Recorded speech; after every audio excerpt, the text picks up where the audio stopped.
Okay, so last week, the last lab we did, we were introduced to Eagle printed circuit board layout creation tool, and you guys at that point created a schematic.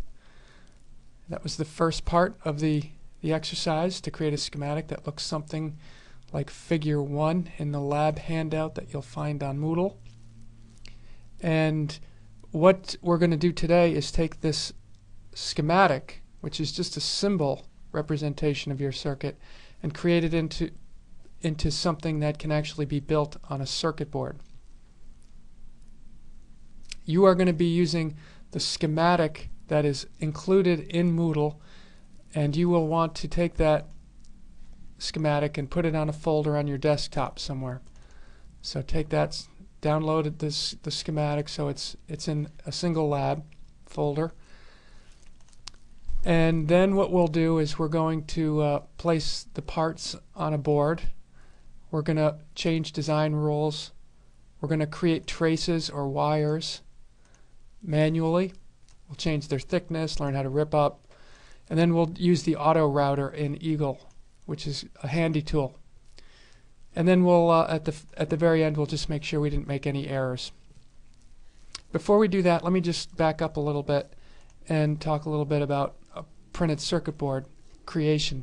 So this is a printed circuit board. Most people have seen these if you've taken apart any electronics. You've got different types of components soldered to a green circuit board. So you've got chips, you've got small resistive components, capacitors, chips of various pin dimensions. So our job is to create the board onto which all these things are connected. So if you look at this board, you can see wires running underneath here. You can see white silk screen. And what you can't see, if you flip this over, there'd be wires running in different directions. You also see small vias here, or vias, V-I-A, that run between the top and bottom of the board. So this particular board has multi-layers. Most circuit boards do, and the ones that we're going to design are going to be single layer. So their components go on one side, and the pins from the chips go all the way through the board, and then on the back side they get soldered. But this particular board is probably a 4-layer board. So let's look at the various layers. So if I take this board and I look at the component side, so you see here all the wires on this layer. So this would be the layer that included the creation of these wires, and the pads where the actual leads for the chips would sit and be soldered to. The silk screen is the white features on here that make it visible to humans. So it's basically for human or user orientation. So they're not electrical, it's just for documentation and knowing where things go if you're actually building this thing. And then in this particular board, there's an inner plane called the ground plane. So whenever I need to connect to ground, you'd simply drop one of these vias right down to a plane that's grounded. Likewise, there's another plane for the power. So whenever you need power, you just go down and tap the plane. And then on the very bottom layer, there are wires running in different directions. So you'll note that the wires on this side run predominantly right-left. Up here they run right-left, but they also run up and down. So if a wire needs to connect from top to bottom, what you would need then are these vias that run between top and bottom. Okay, so that's what these small black holes at the end are. So that would be to connect from top to bottom layer. And then you see in the ground and power plane how those vias can go through the plane.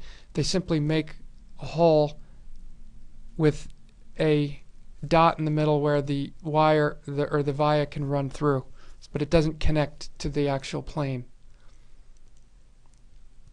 And then in addition, there are solder masks on the top and bottom. So if you look at this board, you'll note that you can see these wires are somewhat buried underneath another insulator.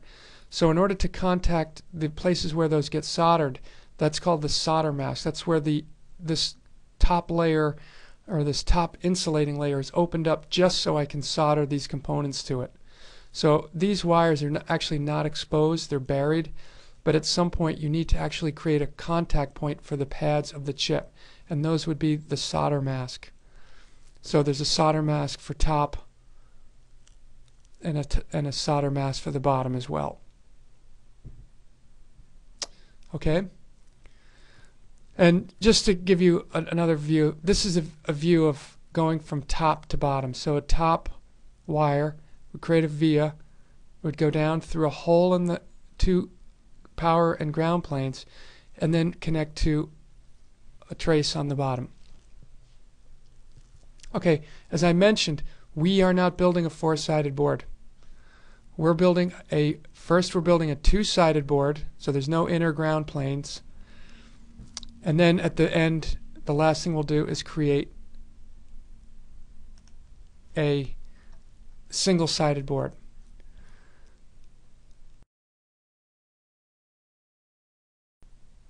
Okay, so let's do the double-sided board first. So what we're going to do is open Eagle, and we're going to get all our parts loaded onto it. So open up Eagle.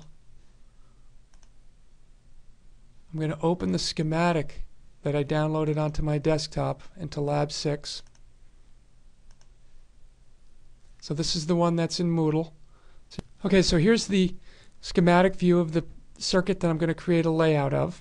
And in order to get started, I go over here and use this little tool to create the board. So when I click on that, it asks me if I want to create a board.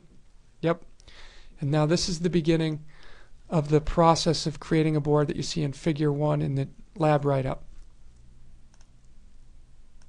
So now what I need to do is start positioning these things onto the board. So over here on the left, I have all these various tools. One of them is to move. So I'll simply move everything over there first without paying any attention to orientation or position relative to the others.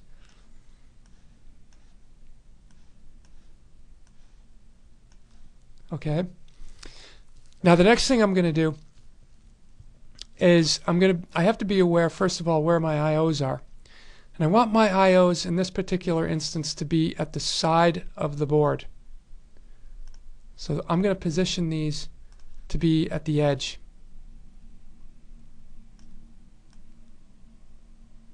Okay.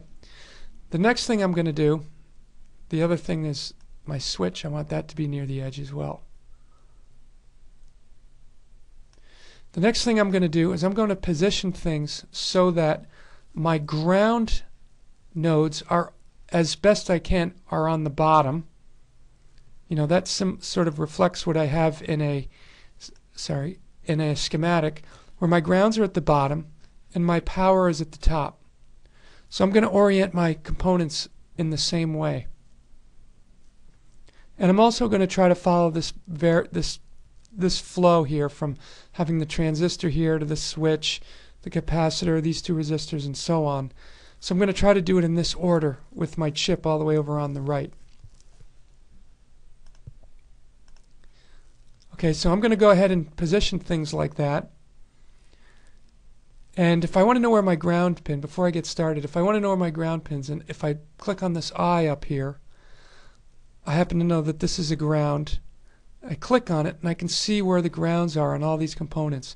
So I need this to be facing down, this to be facing down, and so on. My power node is that one. So you can see it's highlighted. So I can figure out how to orient things based on highlighting them. Okay, so I'll be back after I reorient everything.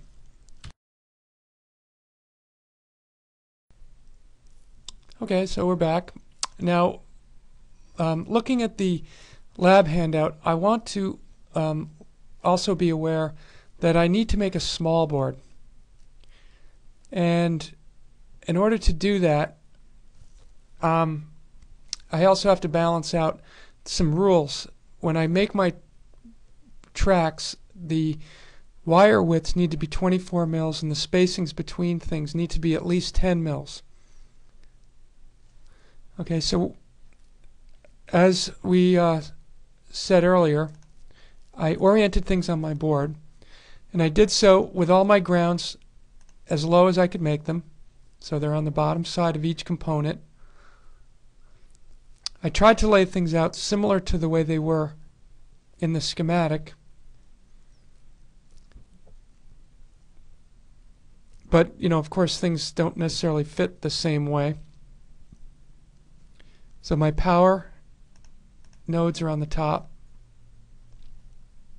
and I tried to locate things as close to their where they're connected as possible. So for instance, this pin on the inductor is connected to this pin here, so I put it right next to it. Makes for a short lead. Okay, so now what I want to do is I want to start wiring this thing, but I'm going to do it manually. And again, I need to refer to these rules. I need the wires to be 24 mils and the spacings to be 10. So I'm going to go to Edit, change width to 24 mils.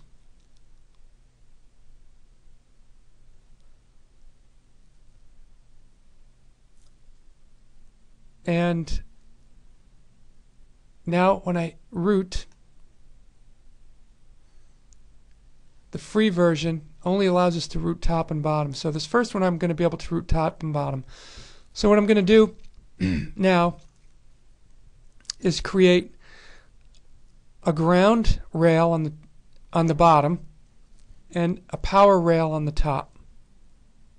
And I'll do that on the bottom layer. That's going to be my default wiring layer. So when I click this wiring tool here, I note that it says bottom. I change the width to 24. So now when I click on this and I click to here, I hear a bing. That means I've created a connection. So I got rid of one of these yellow wires. But again, I want to make a power rail out of this. So I'm going to rip that up. Start again.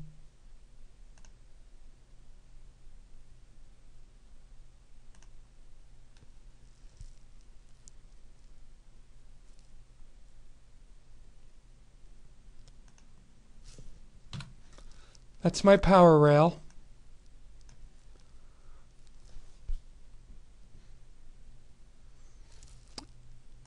And now I'm going to make my ground rail.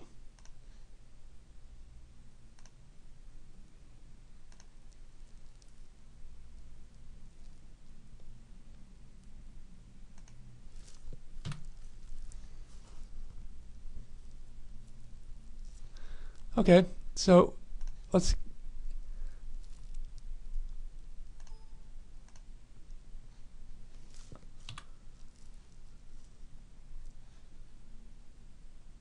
start wiring here.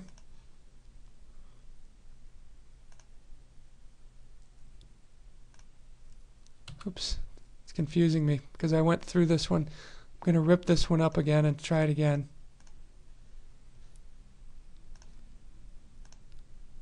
Close that one.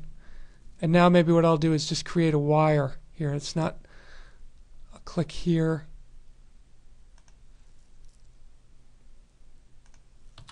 Okay, so I used this one instead of the wiring tool. It just created a wire. Now I'll go back to the wiring tool.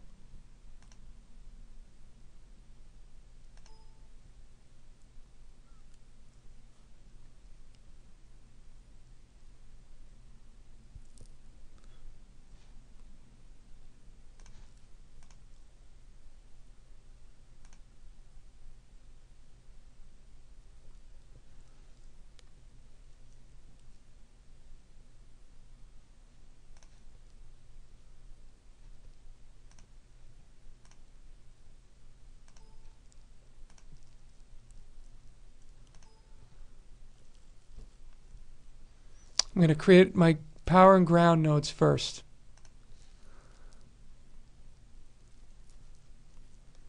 So these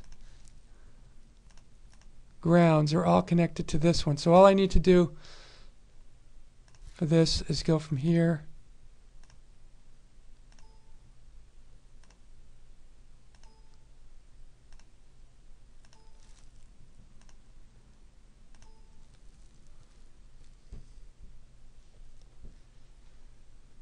which other ones did I miss? I gotta get this one down there.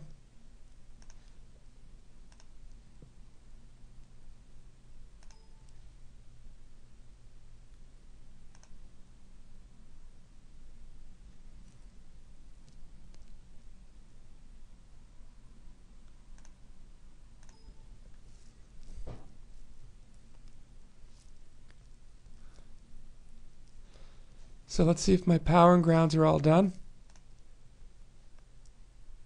Oh, I got to connect this one up to there.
Okay, so I've made my life so efficient here with my layout that I didn't need to use the other layer.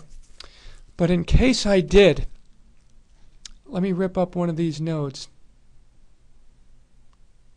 Here's a rip up tool.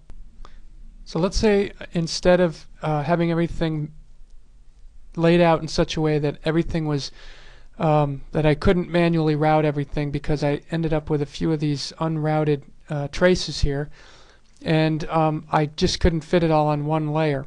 So in that event, I need to go to another layer.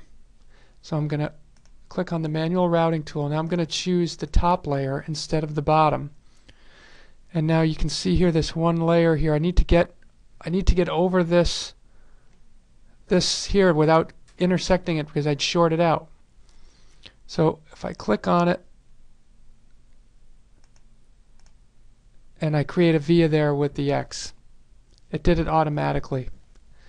Now there's another one over here. I need to connect this to this.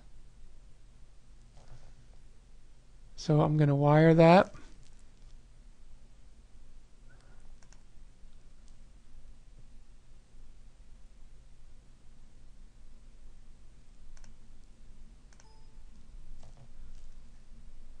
Okay, so I didn't need a via for this one because it connected right through it. There's a hole or a via right here, so this is connected anyway. So there is no short here. Okay, so I needed just two little jumpers on the bottom layer in order to complete it.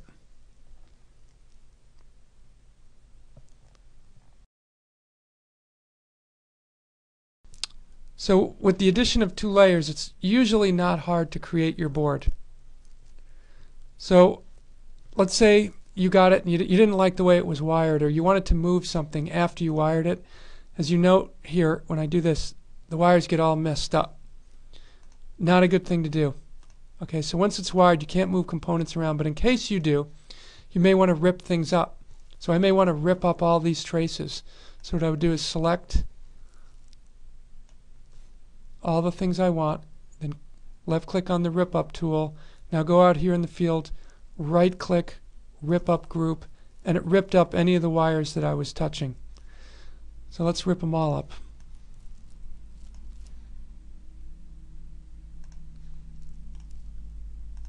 Okay, so now I'm back where I started.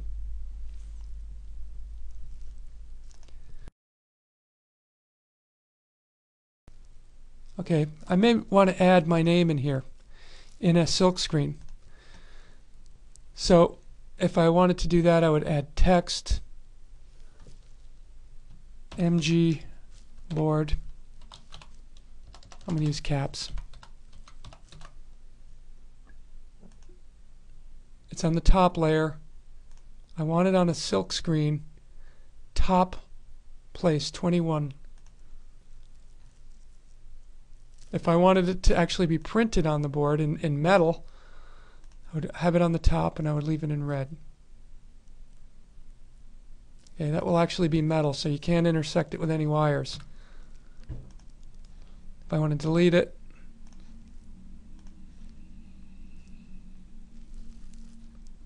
okay. So the next thing in the lab, you're going to have a manually routed board. Include that in your report. Now we're going to use the auto router, and we're only going to use a single-sided tool, or single-sided router. So I've got everything laid out the way I want. And now what I'm going to do is I need to change the wire width. So I'm going to go to DRC, and I need to change the sizes so that my wire width is 24 mil, minimum width 24, under DRC. Distances, or clearances, are 10. So this would be wire to wire. This is pad to wire. And this is a via to a via. We don't have vias, but we'll put it in anyway. Okay, so those two things need to change under DRC.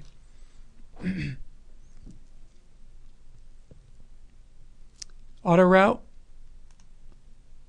I've got all these different options.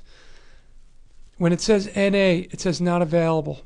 So I only want to route on one layer on the bottom. So these should all be NA.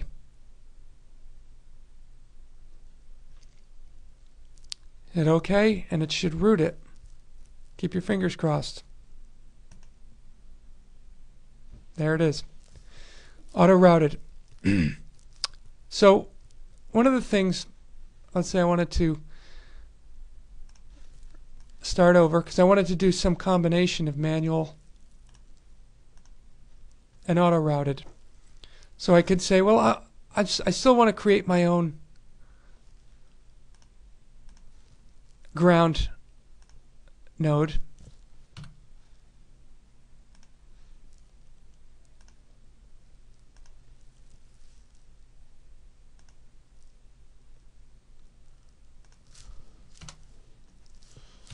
And my own power node.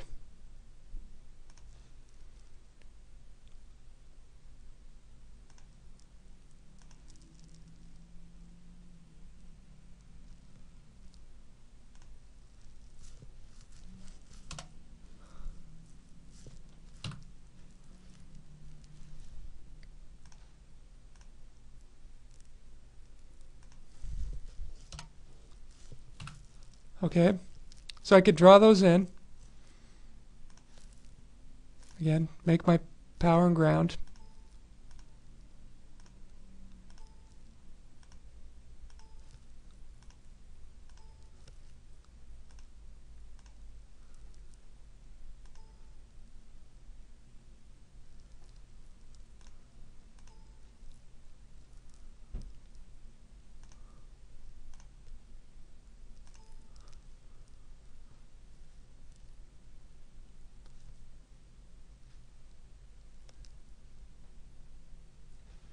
And then I could auto route. So once I get it the way I want it, and I may actually want to make these thicker, but let's just auto route it now. All on the bottom. Okay. So it auto routed it, and it left the ones that I created manually. So it's a good way to go. Okay, so you want this in your report as well. And remember, the way to get things in your report is to, first of all, I want to make my working area small because it'll copy the whole thing. So I'm going to move this border to encompass just my circuit.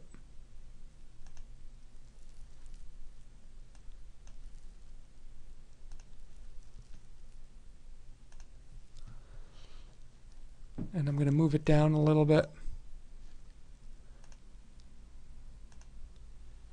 Move the whole thing. I select everything. Left click on move and then right click, move group. Now I can move the whole thing. Okay, now I'm ready to file, export. I want to export the image to the clipboard. Okay. And now I can paste it, Control V, into my document.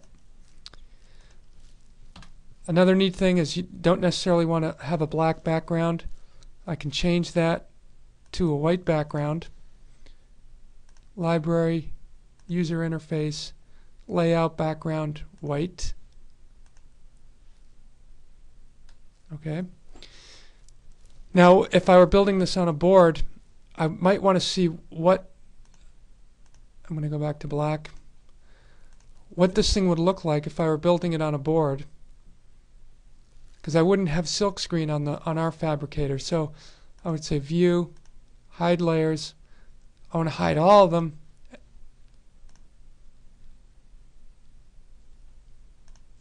And then just have the ones that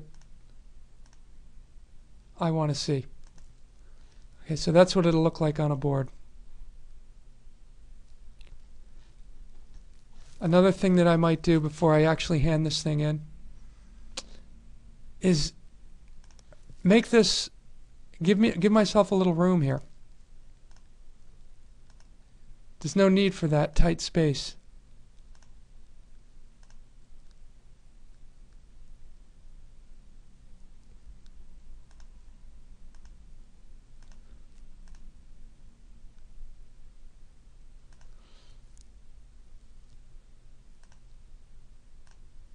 You can spend up for hours on these.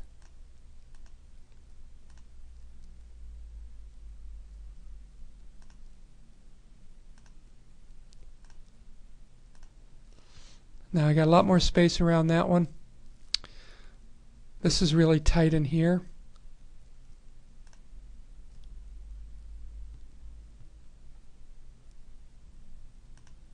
I like right angles better.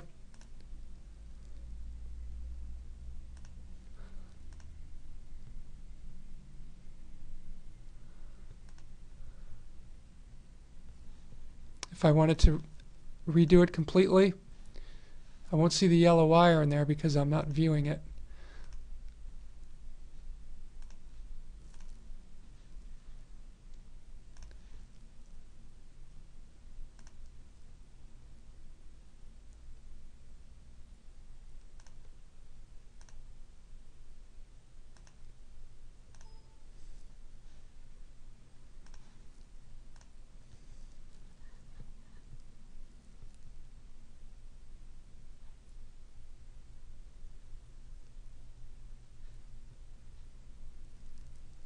All right. Looks like I missed one here. The auto router didn't catch it. It couldn't do it. So I'm going to do it.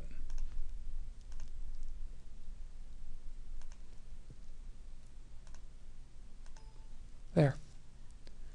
Now it's done.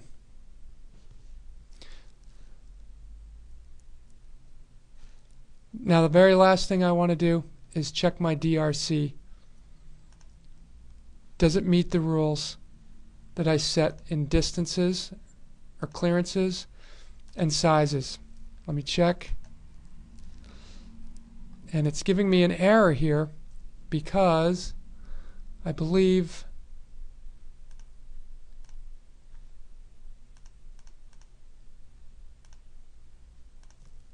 it's too close to this white wire. There's an intersection with this white border which doesn't get built, but nonetheless it sees it as an error. So if I were to move if I click on this, it shows me where the errors actually are. And indeed, that's where it is. So what I'll do is I'll just move this border out.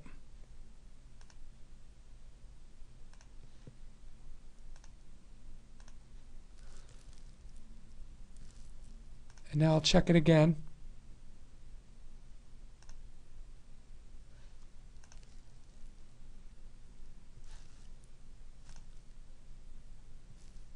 Okay, it's giving me the old errors again because I'm viewing everything.